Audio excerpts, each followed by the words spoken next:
दक्षिण भारत में बीजेपी की स्थिति बेहद कमजोर है। बीजेपी की तरफ से दक्षिण में अपनी पैठ को मजबूत करने के लिए पूरा जोर लगाया जा रहा है।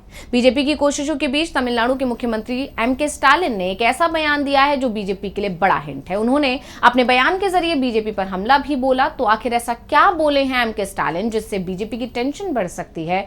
देखिए रिपोर्ट। अगले साल दक्षिण भारत के कई राज्यों में चुनाव होने वाले हैं, जिसके लिए बीजेपी की तरफ से दक्षिण भारत में अपनी पैठ को मजबूत बनाने के लिए भरपूर कोशिश की जा रही है। इस बीच तमिलनाडु के मुख्यमंत्री एम.के. स्टालिन ने अपने एक बयान से बीजेपी के खेमे में हलचल पैदा कर दी है।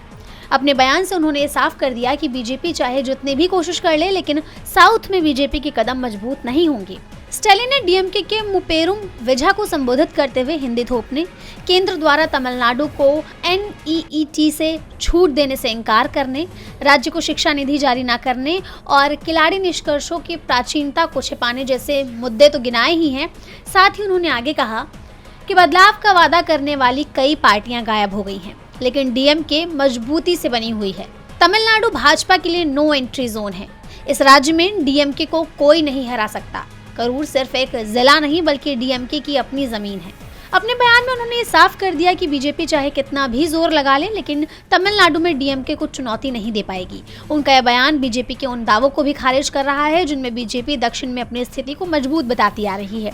दक्षिण में बीजेपी की हालत पहले ही कमजोर है। वहीं स्टालिन ने ये बयान देकर बीजेपी की मुश्किलें और बढ़ाने का काम किया है।